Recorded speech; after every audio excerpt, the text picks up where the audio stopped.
What's going on, everybody? We're back again with another video. So this one was kind of interesting because he usually goes to somebody else, but he just decided to walk in this day, and I was like, all right, we'll make it work. He's going for like a flared out taper look. And honestly, I told him he had way too much bulk in the back. Like, I understand the flared out, but you see that bulk right there, it's just going to cause a lot of heaviness. And I definitely don't think, he wants to deal with that. Especially, I believe he works outside of like a car wash or something. So I told him, we're going to have to remove most of that bulk, and you're kind of just going to have to restart and kind of keep it like this. And we decided to go with a low skin taper, the sides and the back. Right now, I'm just debulking, just see what we're working with. I always like to debulk with a higher guard, because then that just lets you know how dense the hair is going to be. And then I'll go in with like clipper over comb, just to create that shape.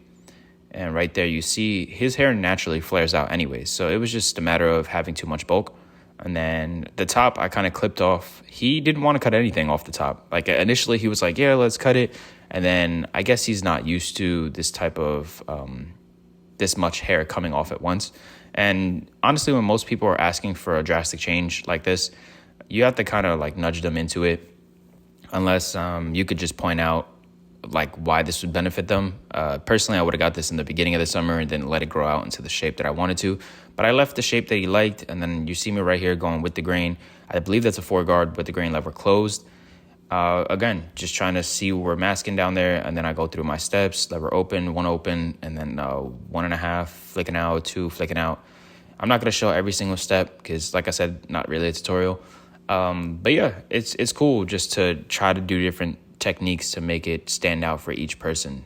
I understand we didn't cut anything off the top, but right there you see me scooping out.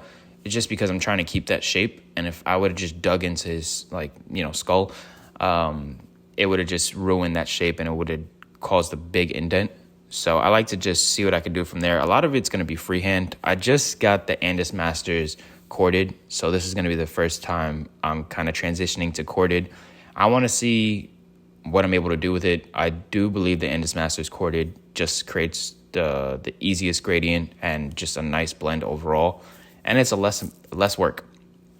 So I'm going to see what that's going to do. That should be coming in the mail pretty soon.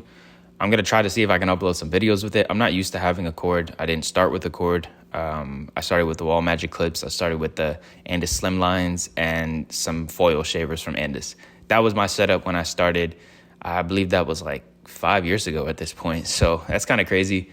But I didn't take barbering seriously until I want to say like a year ago.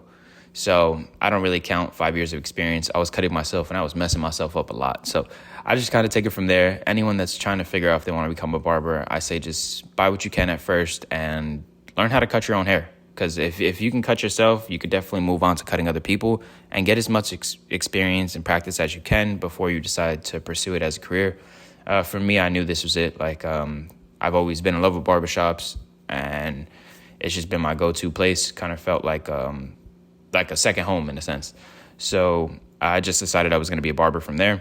I never pursued it. And then I tried to pursue it back when I was over East. I never got a call back. So then we moved out here and I was able to just get it done. Thankfully, I got it done fast. And now I'm fully in my career and it feels great. But if I never took that chance, things would have turned out differently. So if you're trying to go for something, just go out and do it. Don't really question if it's not meant to happen. You'll feel a lot of friction during that path and you'll realize it's not for you. So back into the cut. Right there you can see I took out a lot of bulk. We're lining them up. My favorite part of the haircut is always going to be the lineup because I feel like it puts everything together. Some people started before the cut. Some people started after. I guess if you're trying to preserve what's there mainly, like if somebody's doing a high fade, like a high ball fade with like a half or like a 1 up top, then you would line them up first. Right here, I'm convincing him to do somewhat of some cuts because it was just too bulky. So I took some texture shears and I just went through the cut.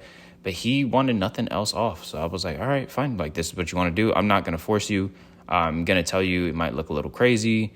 But then we put in some sea salt spray. And I realized like a lot of kids like this like messy sea salt spray kind of look.